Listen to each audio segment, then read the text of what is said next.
भाइयों और बहनों, खाने के तेल में आत्मनिर्भरता के लिए अब राष्ट्रीय खाद्य तेल मिशन ऑयल पाम का संकल्प लिया गया है।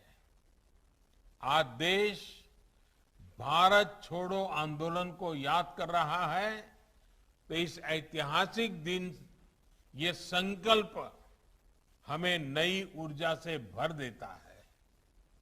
इस मिशन के माध्यम से खाने के तेल से जुड़े इकोसिस्टम पर 11,000 करोड़ रुपए से अधिक का निवेश किया जाएगा।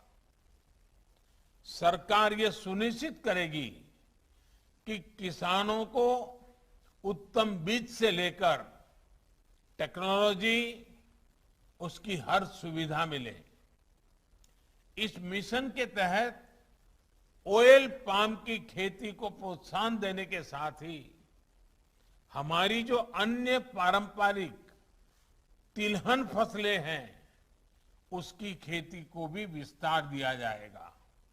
साथियों, आज भारत कृषि निर्यात के मामले में पहली बार दुनिया के टॉप 10 देशों में पहुंचा है, पहले 10 देशों में पहुंचा है।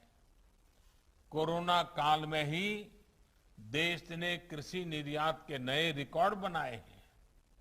आज जब भारत की पहचान एक बड़े कृषि निर्यातक देश की बन रही है, तब हम खाद्य तेल की अपनी जरूरतों के लिए आयात पर निर्भर रहें, ये बिल्कुल उचित नहीं है।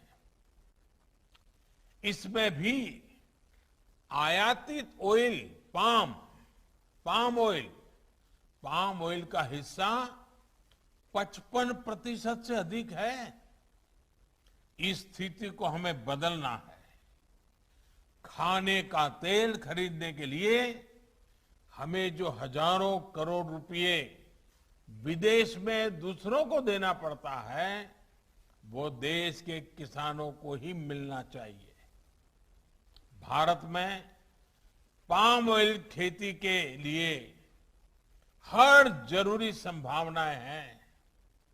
नॉर्थ ईस्ट और अंडमान निकोबार द्वीप समूह में विशेष रूप से इसे बहुत बढ़ाया जा सकता है। ये वो क्षेत्र हैं जहां आसानी से पाम की खेती हो सकती है, पाम ऑयल का उत्पादन हो सकता है। साथियों, खाने के तेल में आत्मनिर्भरता के इस मिशन के अनेक लाभ है। इससे किसानों को तो सीधा लाभ होगा ही, गरीब और मध्यम वर्ग के परिवारों को सस्ता और अच्छी क्वालिटी का तेल भी मिलेगा। यही नहीं, ये मिशन बड़े स्तर पर रोजगार का निर्माण करेगा, फूड प्रोसेसिंग इंडस्ट्री को बल देगा। विशेष रूप से फ्रेश फ्रूट बंच प्रोसेसिंग से जुड़े उद्योगों का विस्तार होगा। जिन राज्यों में पाम ऑयल की खेती होगी, वहां ट्रांसपोर्ट से लेकर फूड प्रोसेसिंग यूनिट्स में युवाओं को अनेक रोजगार मिलेगा। भाइयों और बहनों, ऑयल पाम की खेती का बहुत बड़ा लाभ देश के छोटे किसानों को मिलेगा।